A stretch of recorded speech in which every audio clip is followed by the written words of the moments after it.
Before every audition, the girl would take a painkiller and soak her injured foot in icy water. Despite the excruciating pain, she gritted her teeth and persevered, all because dance was her lifelong dream. But no matter how hard she tried to mask her injury, she always ended up failing. It turned out that her injured ankle could never escape the sharp eyes of the directors. 3 months ago, Terry was still a lead dancer in her troupe. In her eagerness to excel, she poured all her effort into executing the perfect aerial split, but the landing twisted her ankle so badly that it snapped. The pain overwhelmed her, and she collapsed on stage. As she lay on the operating table, her mind went blank. She never imagined her dream would end like this. 3 months later, Terry was left with a permanent injury. No dance troupe would hire her anymore, but she refused to accept reality, continuing her desperate search for opportunities. The dance world, however, was ruthlessly elitist. If not for her best friend taking her in, she would have been homeless. But seeing her friends struggling to make ends meet as well only made Terry more anxious. One day, a job posting caught her eye. A musical theater production was seeking female dancers. Clinging to hope, Terry decided to audition. She didn't expect the process to be so grueling, with both the director and the producer sitting in the audience. When it was her turn to introduce herself, the director immediately recognized her as the dancer who had botched a performance in the past. Terry quickly assured them she wouldn't make the same mistake again, but the director demanded she recreate the very jump that had caused her injury. Terry forced a smile. Again. The second jump sent sharp pain shooting through her ankle, but she managed to disguise it and barely passed.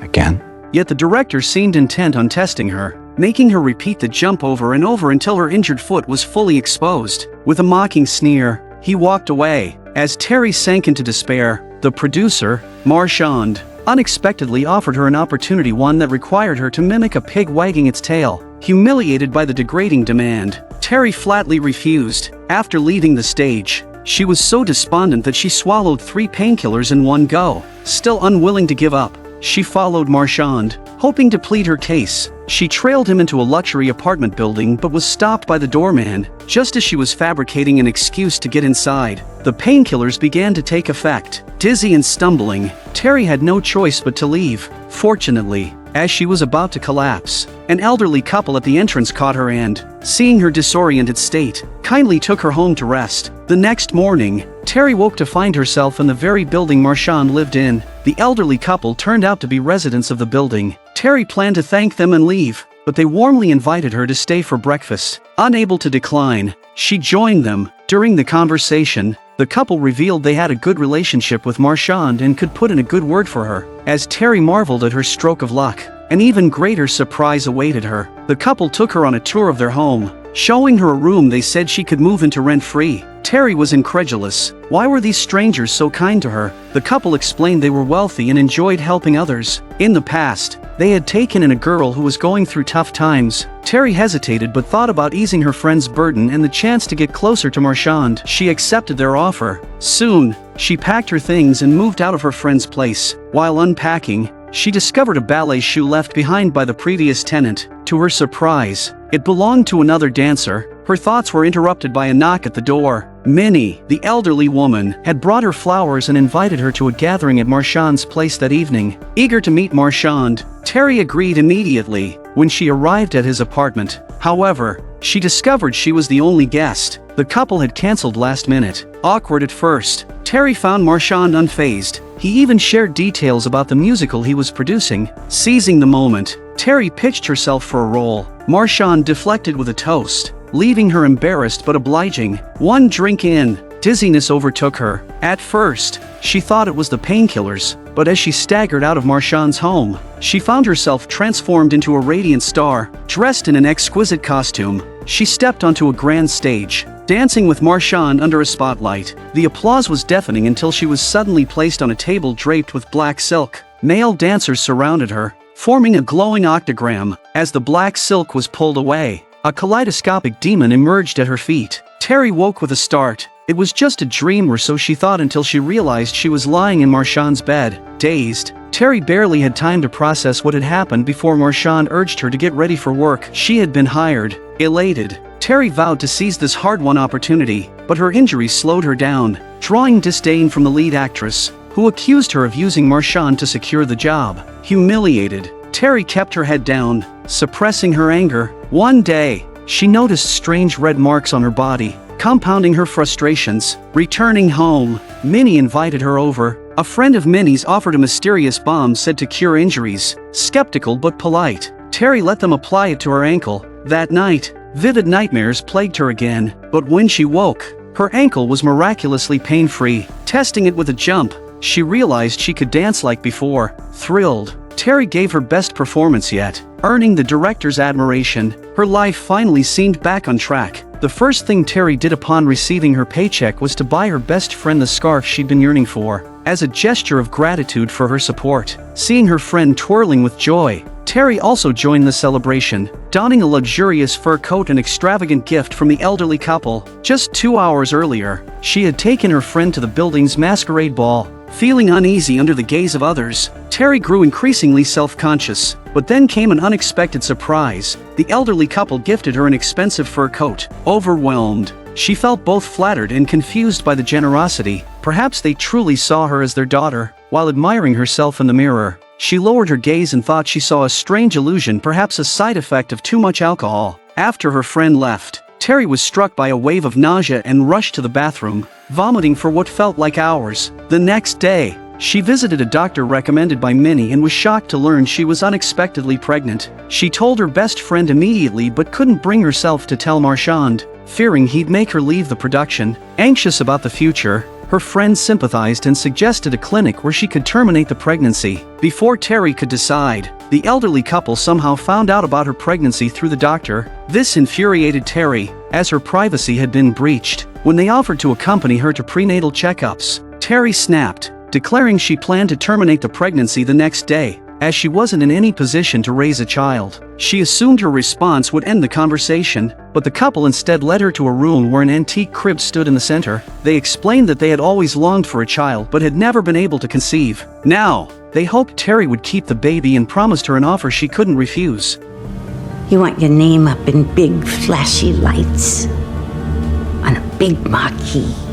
Let us take care of things. What do you say? The couple's appeal to her ambition made Terry waver, and after a brief moment of hesitation, she agreed to their proposal. But from that point on, Terry was plagued by nightly nightmares, where shadowy figures surrounded her and performed sinister rituals. Terrified and unable to sleep, she wandered into the kitchen one night in search of food. There, she stumbled upon a small, hidden door beneath the cabinets. Curious, she pushed it open to find a passageway leading to an unfamiliar room. On the table lay a crimson book. Flipping through its pages, she was horrified to find an image of a demon, the same one from her dreams. A chill ran down her spine as she began to realize her dreams might be more than just figments of her imagination. Terry took the book back to her room, planning to study it further when she had the time. For now, she focused on preparing for the upcoming performance. As the show's premiere neared, the lead actress grew increasingly arrogant. The supporting cast could do little but silently endure her attitude. Then, out of nowhere, the lead actress twisted her ankle, collapsing to the floor in a grotesque spasm of pain. By the afternoon, the dance company held an emergency meeting to choose her replacement. To Terry's astonishment, the role was offered to her. Finally, her long-awaited opportunity had arrived. To align with the character's appearance, Terry cut her long hair, transforming into a sleek and radiant new version of herself. Her star quality began to shine. Seeing her name and image on the theater's grand marquee filled Terry with excitement and pride. On the day of the performance, she gave everything she had. The show was a resounding success, but backstage, as she removed her makeup, Terry was overcome with sorrow. For a pregnant woman, this might be her only moment in the spotlight. As she reflected on this, a sharp pain shot through her abdomen. Looking in the mirror, she saw her stomach swell unnaturally, and the faint image of a baby's face began to emerge. Terrified, she glanced back, and her stomach was normal again. Frightened, Terry called the doctor. Strangely, the doctor ignored her physical condition and instead questioned whether she'd considered harming the baby. Realizing the doctor was untrustworthy, Terry abruptly ended the call. She retrieved the red book and delved into its contents, uncovering more eerie parallels to her nightmares. Terry finally understood she was caught in a sinister conspiracy, one that began the day she moved into the building. She packed her belongings in the dead of night, determined to leave the cursed apartment. Before departing, she found an old ballet shoe left behind by the previous tenant and memorized the name inscribed inside. Once free of the building, Terry went to the theater and used the name to track down a storage box belonging to the former tenant. Inside, she discovered a photo of the girl and a black Bible. When she opened the Bible, it burned her hands as if something inside her rejected its presence. Seeking answers, Terry went to a church, but as she approached the altar, her stomach began to cramp violently. She turned to a nun for help, and the nun, upon seeing the red book, reacted with horror. The nun explained that the book was the scripture of a cult. Through the nun's account, Terry learned the horrifying truth. The building she lived in was infamous as a gathering place for a sinister cult.